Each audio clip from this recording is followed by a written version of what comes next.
Back to the basics with Big Dave, Alabama's voice for canning, homesteading, and self-reliant living.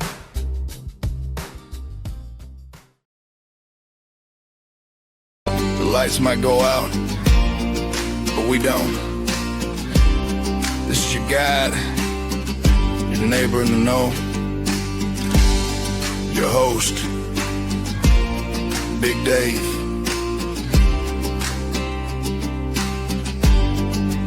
Back to the basics.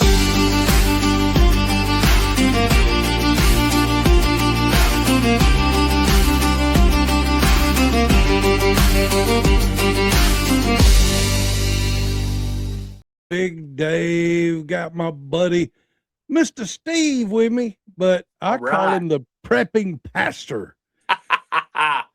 I love it. Good to be with you, brother. Good to be here. Good to have you, man.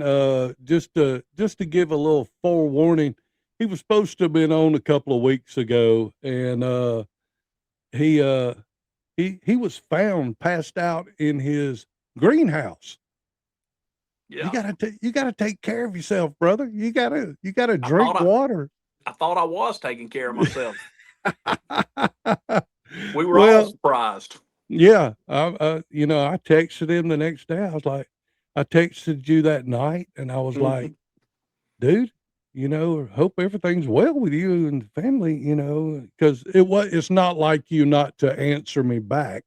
Right. Even if you can't do the show, we've talked. I mean, you've sent pictures from Alaska, stuff like that. So it's a long distance friendship that we have, one state away. But the crazy thing is that we started the show tonight because me and Steve were talking about tomatoes, and I was like, whoa, we got to quit talking about it off air and get it on air, because you were telling me some stuff that I did not know. I told you that I was talking to my buddy last week, that I had ended up with 291 tomatoes, and most of them are Roma, but I had some big boys and some better boys and, all that. And you were saying that's a good, it was good. And I think I did pretty well this year. You did great. Yeah. But you were telling me, and I told you that I have a hard time from seeds, that I always had to buy the 6 to 8 inch Bonnie plants. Now, tell me what you were saying so I can get this again.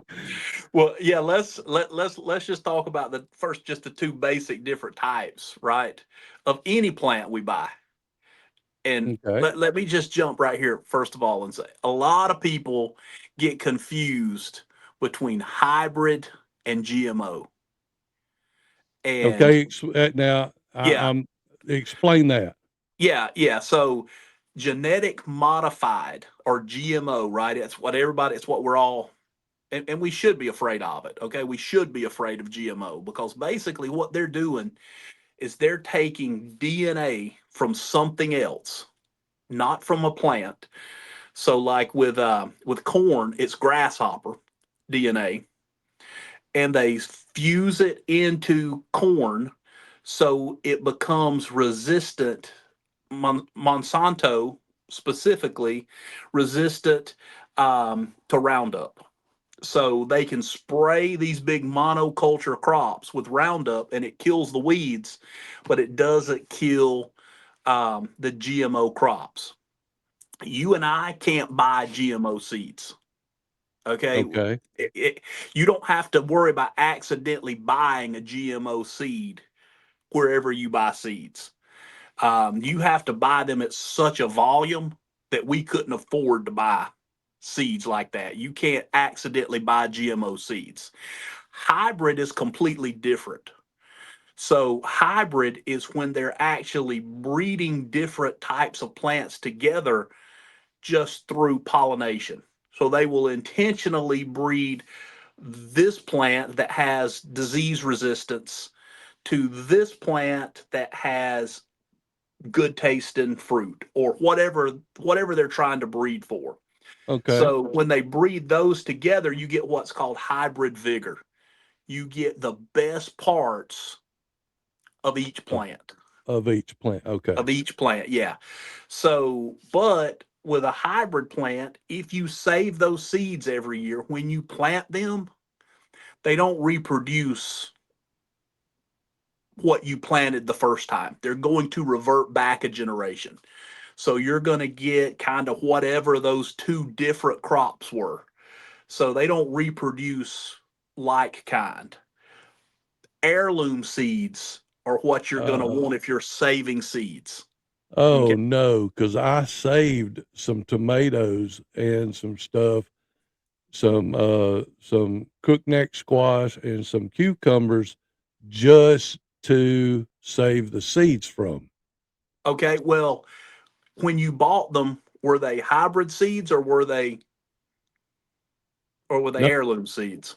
they were the little the Bonnie plants. But now Bonnie sells some heirloom seeds. So what you need to go back and look, and it'll say like F1, or it'll have some delineation, and it'll even say the word hybrid a lot of times. Okay. Mm, So that's where you're going to get disease resistance, pest resistance, heat resistance. Like now they actually have a hybrid cabbage that will grow in the South in our summertime, which is crazy that anybody's smart enough to be able to make a cabbage grow in the heat of a Georgia summer, but they have them now, and that's all hybridization. So they're breeding that heat resistance into it. Nothing genetically modified. It's just like you plant, and I think most farmers can kind of relate to it this way.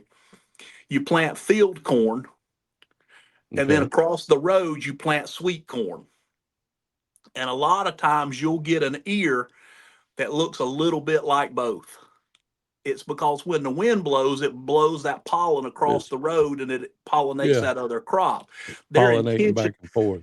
They intentionally do it though to get what they want. So Huh. so that's the difference between GMO hybrid and then heirloom seeds. Well, I I'd think I have said to. last time I was on that I've got some seeds 13 generations.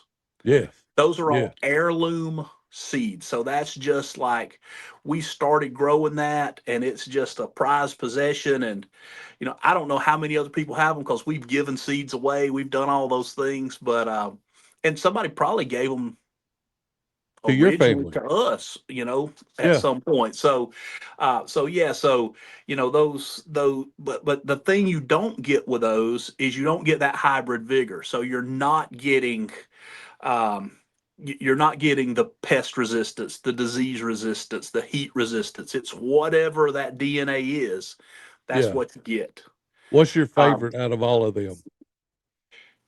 what when you say that, when you mean what type? Of all them seeds that you have that are 13 generations, which one is the easiest and your favorite to grow? My favorite, I guess, would be. I mean, we call it hill okra. I don't know. And that's our part of our family name is Hill, so Yeah. it's the Hill okra. And it looks different than the okra that you buy the seeds and grow now. Yeah. It's kind of a little bit of a almost a maroon color at the base of the Okay. okra, and then it turns green. And it's not very. You know how okra's hairy, it's Yeah. fuzzy. Yeah. Ours is not very fuzzy. But man, it just grows. I mean, you don't have to worry about it. It don't take a whole lot of water. It just grows. But now, my favorite thing to eat of anything that we have is, I guess it's a Cherokee purple tomato. Okay. I've That's never what it had looks one. like. That's what it looks like. Yeah. But of course, I don't know what these things are actually called. Most of them, we have Right. names for them. Right. Um, but that Cherokee purple tomato. Now, what I do to improve it, and this is what we were talking about before the show. Yeah. What I will do is grow rootstock. And this is when you buy those Bonnie plants and Hmm. Burpee and all those things. Most of the tomatoes are like this. So I grow a rootstock that's a hybrid plant. It has nematode resistance. It has it's got that hybrid vigor in the rootstock. So I grow that rootstock up, about 6 inches tall. Okay. And then I grow my Cherokee purples up about 6 feet tall. You cut the About top six off. inches tall. I mean, 6 inches, not 6 feet. Yeah. Yeah, six I inches. think I got a big phone, and I'm a big man. If that's six yeah. feet, right? Yeah. 6 inches. So I grow them both about 6 inches, but it doesn't really matter the height. You want to make sure they're the same diameter around. Okay. It's what you really want to match, not the height. So you cut the top off of the hybrid, and you cut the bottom off of the Cherokee purple. So you're left with hybrid roots, You and got the then bottom of this one and the top of that one. the fruiting top. Yep. Okay. And then there's these little plastic clips. So you put those things together and you clip them, and then you move them into the dark for about 7 days. To the Um, dark. in the dark, yeah, yeah. If you leave them in the sun, they won't survive. So you move them in the dark and you just mist them with water. I just have a little spray bottle, and I spray them every single day. And then you move them out, and that tomato grafts together, because most all the disease that hits our plants originates in the soil, originates in the water. In my case, because I grow mine in a greenhouse that's hydroponic. So Oh. that's where most of the disease comes from, is from the root. Now, you get downy mold and all that stuff on them, but but most of your detrimental disease is going to come from the roots. Even blossom end rot Oh is wow. a deficiency in the soil. If you got blossom end rot, you need to use Epsom salt. Will get rid of your blossom end rot. Well, hang on sprinkle. just a second, and let's go out the break, and we'll be back right after this. If you trust the government, I don't trust you. Nothing personal. I just know you don't do any research. Back to the basics with Big Dave. Disclaimer: this is not a how-to. This is how he does things. Back to the basics with Big Dave. Yes, we are back. It's back to the basics. Hey, I also got in trouble. A buddy of mine told me that I don't give out my website enough. It's bigdavebasics.com, bigdavebasics.com.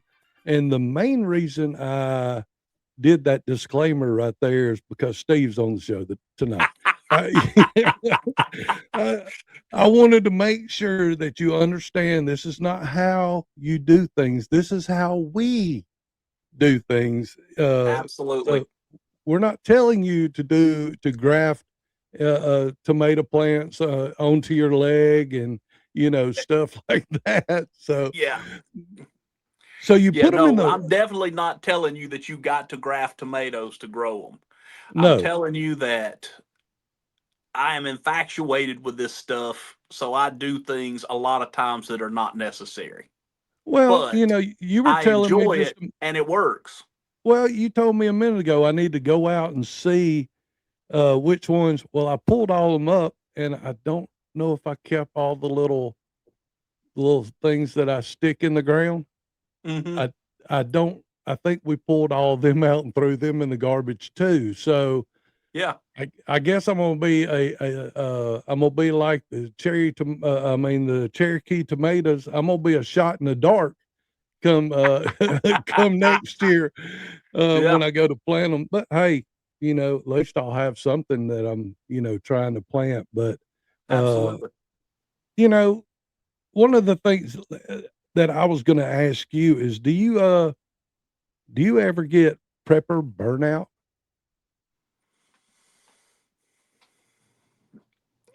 I don't think so.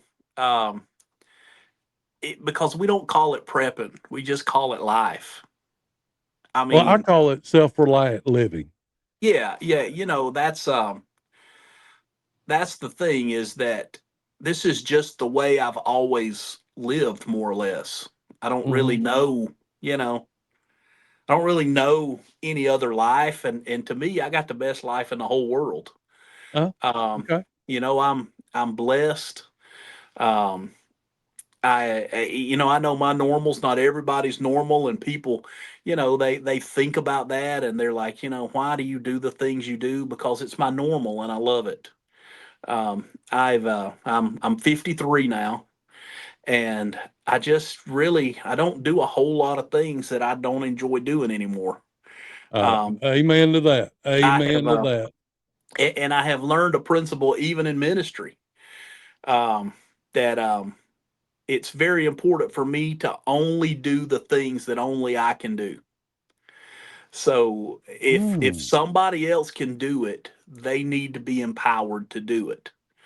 Um, and if they can only do it 80% as well as I can, but I got three people doing it, that's 240%. you right, know right, right. so that's better than I can do it.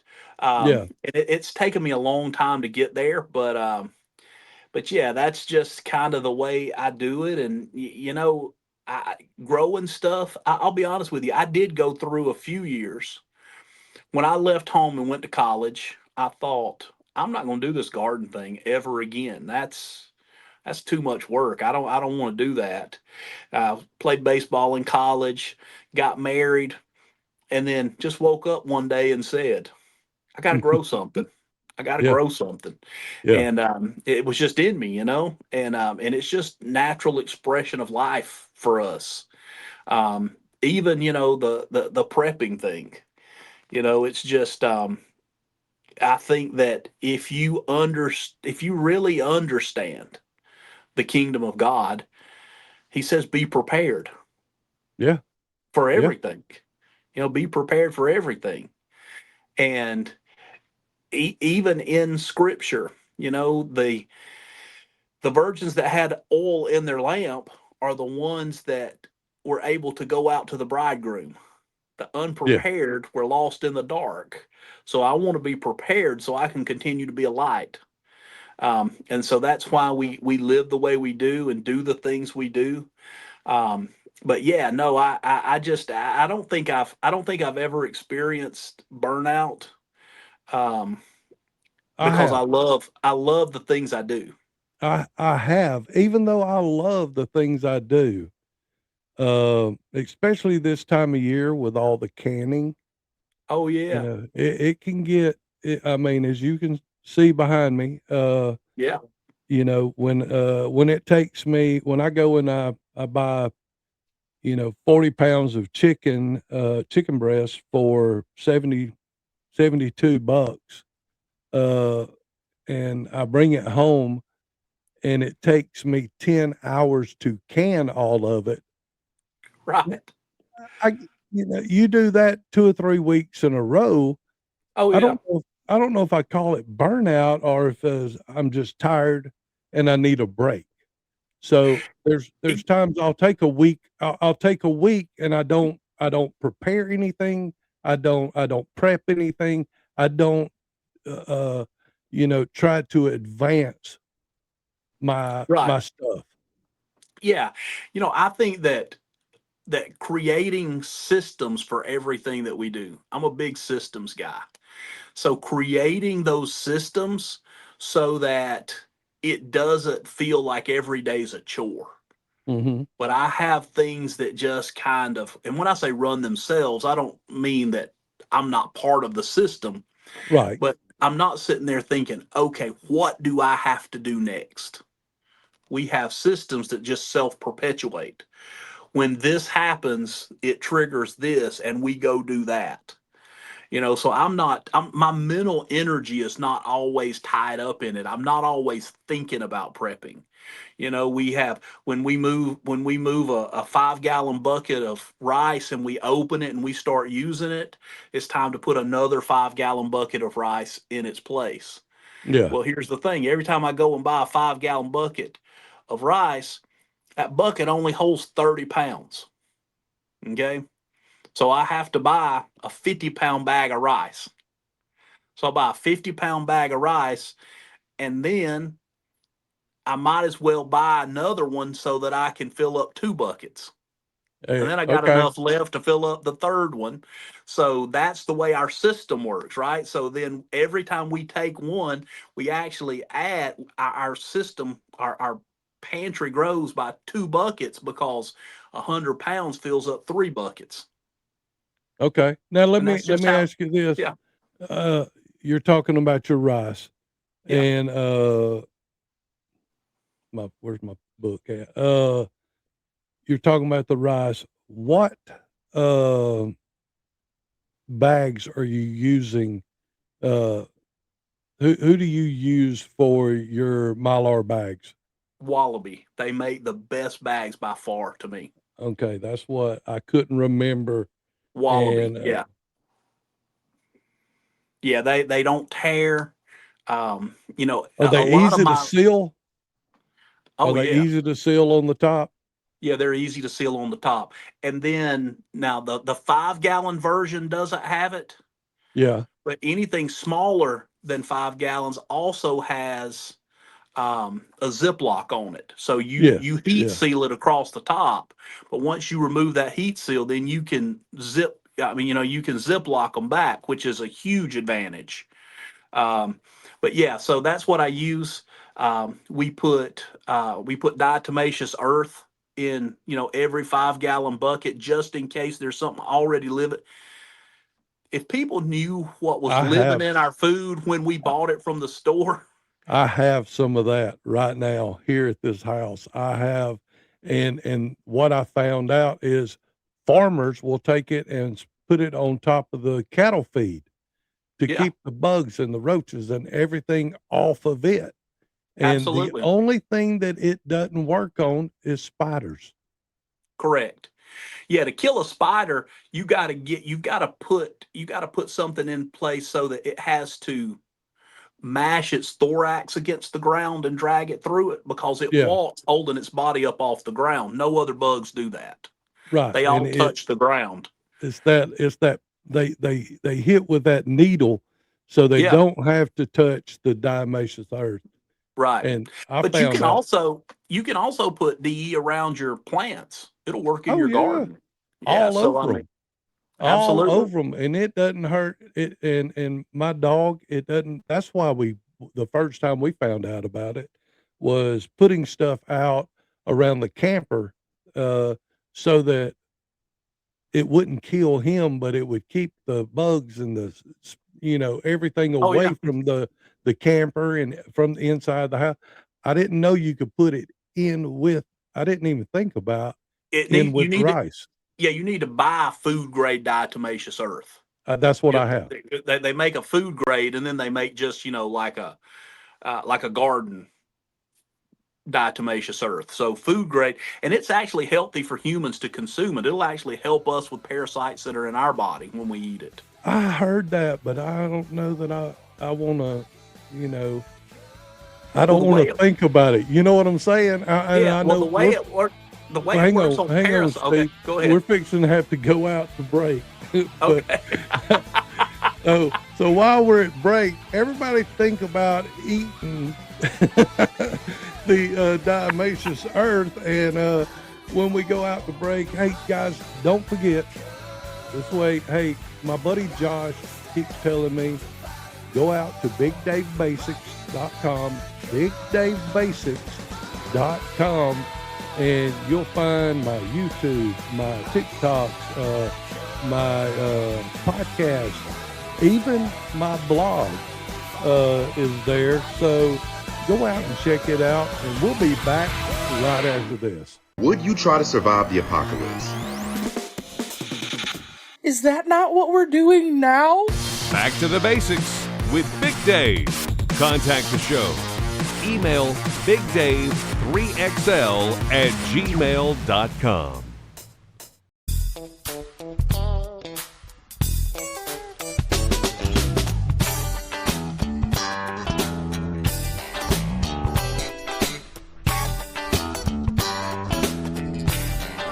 All right, brother. We are back to the basics with Big Dave. Go out to bigdavebasics.com, bigdavebasics.com. All right. Talk to me about the diatomaceous earth. Well, You Yeah. were Yeah. So the way it works is for parasites, it actually scrapes their outer exoskeleton and causes them to dehydrate. right, right. And then for insects, they ingest it and it does the same thing from inside. But for us, it's so small that it won't harm us. It doesn't scratch us the way it does parasites and insects because, I mean, our digestive tract is so much bigger. But it is a great source of calcium and micronutrients. So yeah, I mean, it's Calcium. lots. Okay. Yeah, lots of mineral. Yeah, because it is actually. I mean, it's diatoms. It's those. You know, microscopic organisms that are dead and dried, and they filter it out of the seafloor. So that's where diatomaceous earth comes from. Really? Yeah, I yeah. learned something new because I dang sure didn't know that. That that blows my mind. How are you hedging your bets against inflation right now? Well, I mean, it's hard right now. Gold was booming. Um, it's slowed down. Silver has. I mean, I have gold. I have silver. Yeah, I do too. There was a big announcement that was easy to miss. Several manufacturers announced this week that they are replacing the silver in their um, um, solar panels with copper.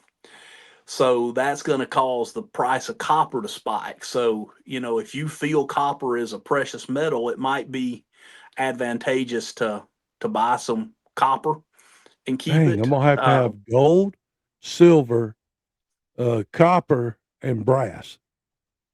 Yeah, I got plenty of brass and lead. I mean, Well, I got a lot more. I got a I lot got more some brass and too. lead. Yeah, I got a lot more brass and lead than I do gold and silver. Whoa, Um, I do too. I do too. but But and here's the thing, and this is one of those things as far as in the prepper world goes that's just highly debatable, and it's going to probably cut your audience right in half. But cryptocurrency it's no good if an EMP hits, right? If you can't access oh that yeah, digital yeah. currency, it's no good. But I still have crypto. It's I don't. down right now. It's down right now. Um, but we're tracking towards digital currency. And here's the thing: we're not going to be able to stop it when it comes. Mm, So if I'm in decentralized crypto, in other words, not on the main block, but if yeah. I'm in DeFi, then that's unregulated money that is completely changeable. And right now, I can take USDC, which is basically the US dollar in tokenized form, right? And I can move it over on decentralized and get 9.7% just by what they call lending. My money never goes away. USDC is completely say I mean it's not volatile, right? So I'm getting Yeah.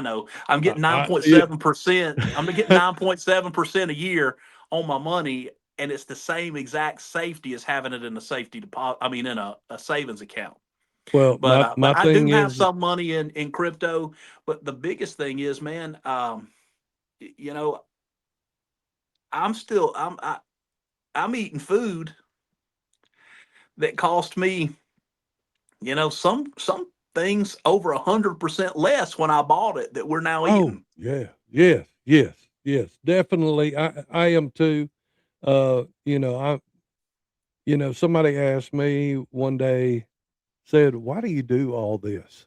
Why am I canning all the time and everything?" And they said, "Don't you just can it and put it on the shelf and forget about it?" And I said, "No, all of this is fresh stuff, so I'm working through all of it, you Yeah, know. This is overflow right here. So, as the other stuff I bring it in here. When it gets low in there, I take from in here and go. but now it's a nice backdrop for me in here. So, Oh yeah, it looks great, but it tastes even better. oh, we were talking the other day and about the green beans, and I was being interviewed by this lady, and she asked, she goes, "Is it hard to get people to go from canned green beans to fresh canned green beans that you have done?" I said, "No." I said, "All you gotta do is open a can of green beans that you got from the store and open one of my can of green beans, and you will taste the difference between one and the other in the first bite." Oh yeah, absolutely. There's no comparison. If you want what an actual bean tastes like, there's no comparison between Mhm. something that's been canned in a metal can and something in one of those jars back there. No Oh, comparison whatsoever. no Now comparison I'll at be I'll all. be honest with you. When I'm out there, I'll pull off a green bean and eat it raw. Just eat it raw. Yeah. But I don't like to pick green beans and cut them up and cook them straight out of the garden. I want them to sit in a jar first. Why is I that? don't know. I don't know why. That's just one of those things that I just It's don't. that 40 minutes under pressure that makes them better. I guess Is I that think it makes them tender, more tender. yeah, Maybe is what yeah. it is, and it really that pressure pushes that salt into them. I think Mhm. Yeah. and I think that just makes them taste better. And But you're yeah, not I'm not. putting that much salt in them.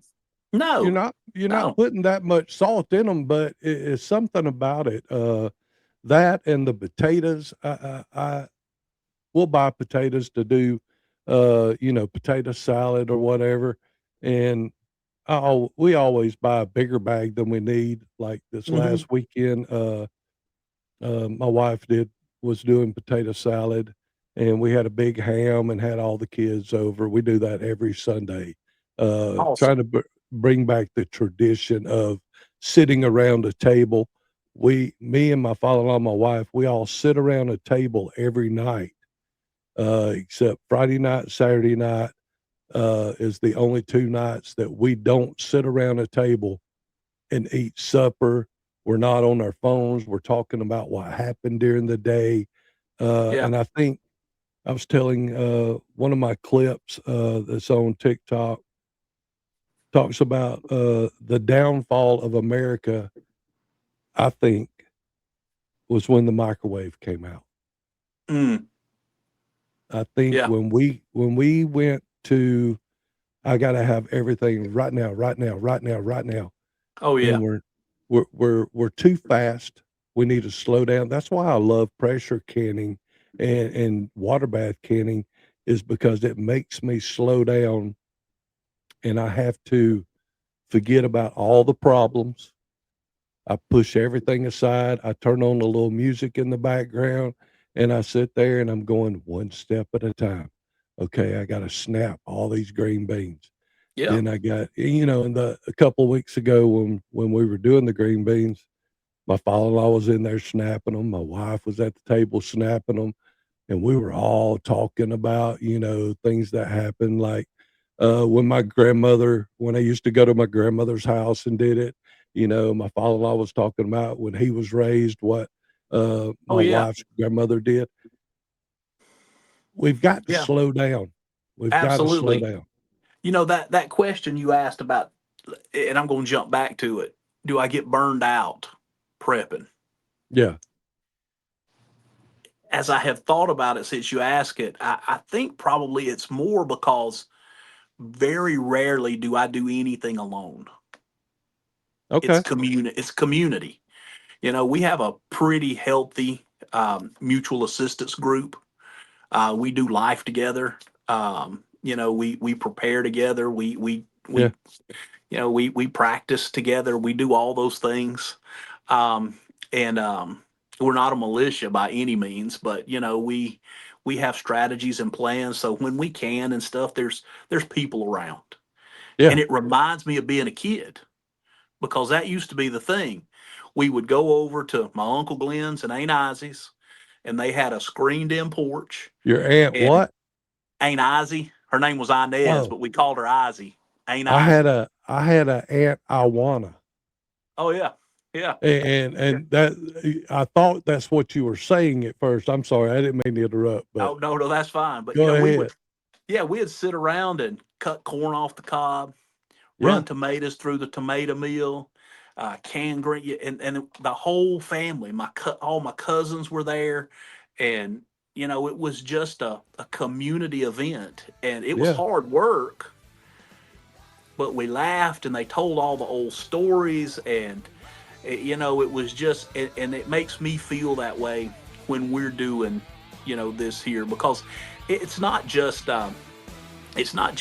people my age. We have some younger people in our you know in our mag, and it's just cool to be able to share those stories with them about when I was growing up, because oh they didn't grow yeah, up on yeah. farms. They didn't, Well, you know. one of the things that you have got to teach them, and we're fixing to go to break, is my little saying that I say: stack it from the floor to the ceiling. And I'm a true believer in that. I believe we should stack it from the floor to the ceiling. All right, guys, we're going out to break. We'll be back right after this.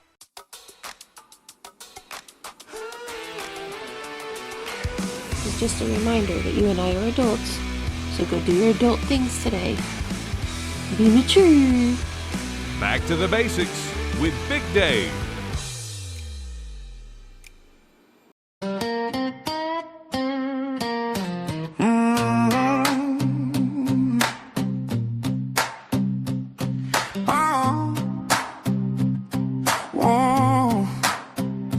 Got the breeze blowing like mercy on tap. He turned my worries to worship, how about that? Used to feel stuck, now I'm free in the light. Like he flipped on the switch in the middle of night. Now I two-step through the trials, singing with a smile. Devil tried to harm me, but I'm walking like a child of the King. Yeah, my joy ain't store-bought. It's built from the word and the wars that he fought. A little grace, a little grit, a little fight and won't quit. I've been changed, I admit. Now my soul just won't sit. Got my feet on the rail and my heart in the sky. God been so good, got me testifying high. Got my Bible in my hand and my soul feeling trouble. Grace in my cup, this a back porch revival. Like, hey now. Oh yeah, back to the basics with Big Dave. How you like that, Steve? I love it. That is by my son-in-law, Jason Morrow. All right. He wrote this in my theme song, and he also wrote 2 other songs on the station that we play every week. He wrote the theme songs for them. God's word buzzing like a summer honeybee. Neighbors pulling up just to hear that sound of a saved soul singing while the praise goes down. We ain't perfect, just forgiven and found. Roots run deep in this good, good ground. A little bit country, I love this song. I mean, I could play it all day and the rest of the show or whatever, but I'm gonna tell you, he is very talented. He's a great dad. Love him to death. Great father to my grandkids, which I am very excited that he is in the family. But the big question of the night. Okay. What is the best invention for prepping in your lifetime? The best invention for prepping in my lifetime. Yep.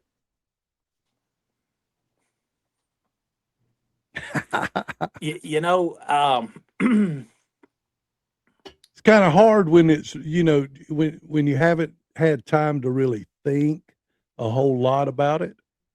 I think it would probably be hard for me to argue against solar. Okay. Okay. Just from the standpoint of, it allows you to have refrigeration, and that's a big deal. If you can have refrigeration when the grid's down, Yeah. that's a big deal. So you can turn that deer into a week's worth of food rather than just a couple of days worth of food. Yeah. Yeah. When you can do things like that. Um, so I probably would lean to solar. But of course, and I'm going to stay with technology here. Um, but I mean, I guess, probably, it would be hard to also argue against thermal, because then you have an advantage to be able to take game and eat if you can do it at night. Yeah. So, Yeah. thermal optics would be there too, because Like a we lot of said this stuff, earlier, this is not a how-to. right? This is what would happen if the grid went down and everything. Absolutely, yeah, yeah. And but most of the stuff I use is before my lifetime. Yeah. Yeah. I mean, pressure canners, those kind of things before my lifetime. Well, I'm Um, gonna tell you what mine was. Every okay, time yeah. we've talked about it, I've had a couple of people say, one guy, he didn't, I mean, within split second, uh, he said his community. That, and I can see that. Yeah, Mine, I guess I would argue though that community existed before I came along. Mine didn't, but the concept of community. yeah, but it's in his lifetime. In his Yeah. lifetime, the No, I see best what you're thing that saying. Yeah. Yeah. mine was the food saver. Yeah.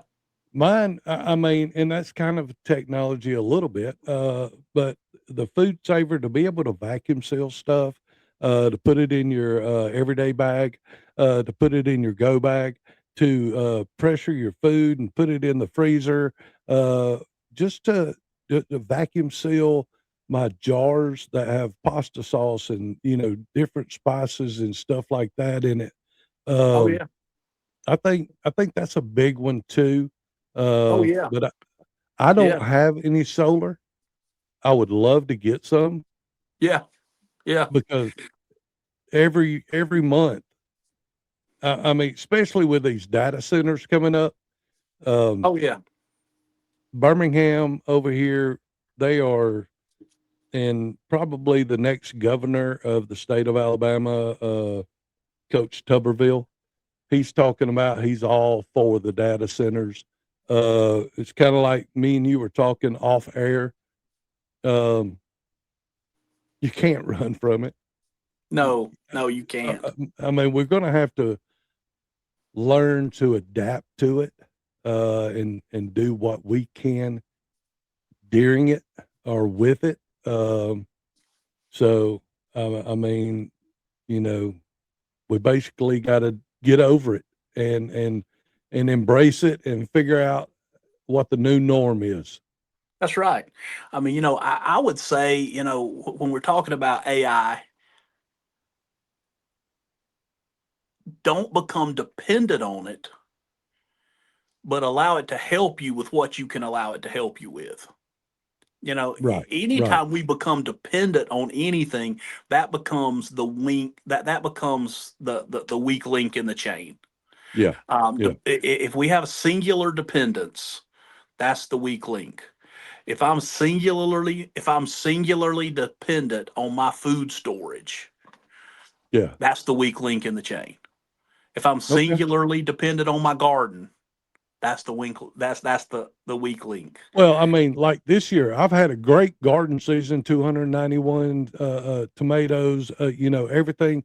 The weather was perfect this year. Who's to say next year it's not? Yeah, and see for us, here where I'm at, we're in the biggest drought since 1929. Really? Yeah, where our lake house is, um, it's down 12 feet. Our lake's down 12 feet. It's just, it's unbelievable. Yeah, we had the driest winter. And that's the thing. When drought comes in the wintertime, nobody realizes it because it's the wintertime. Right. But we got no rain. We got a little bit of snow, but we got no rain all winter long here in North Georgia. Zero. Yeah, we don't get snow over here. I mean, hardly. So you know, when you don't get that rain that's just keeping the ground wet, but then, you know, we didn't have in the spring, late March, April and May, maybe 2 thunderstorms. You know, we just didn't get rain, and I'm fortunate because, I mean, you know, I irrigate. You know, I mean, I water my stuff. I wouldn't have that advantage though if I was in a grid down, right? Oh yeah. So and that's the way it lines up. You know, a lot of this stuff that we plan for, it can be perfect for you one year, and next year not perfect for me. And then in the next year, year. Exactly. Yeah. So, you know, I mean, that's one of the things that I love about talking to you and other self-reliant people. You know, do me a favor before we get out of here. We got a couple of more minutes. Give a shout out for your church and everything. So if people are over and want to come by and visit, do you have a problem with visitors? Not at all. Not at all. We have a slew of them every week. Do you have a problem if I wear my fishing shirt and my blue jeans into your church? Bro, you see me preach. That's what I preach, man. Well, the only reason I'm saying that is because I seen a guy on a reel. He was talking about they were talking about a guy, young boy wearing a hat in the church and come in dirty and everything, and they turned him away because they said God expects you to wear your best. Well, you're sitting there. That wasn't his best. Well, and how do they know that they're telling the boy to take his hat off before they've even introduced themselves, before they've even asked him how he is?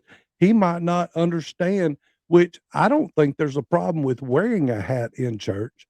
No, my thing is, I expect you to take it off when you pray. Right.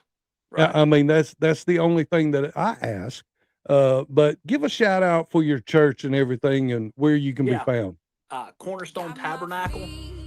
It's at 5004 McEver Road, Oakwood, Georgia. So we're in Northeast Georgia, in Hall County. And then you can find everything about the church at cstone.church. That's letter C, word stone, cstone.church.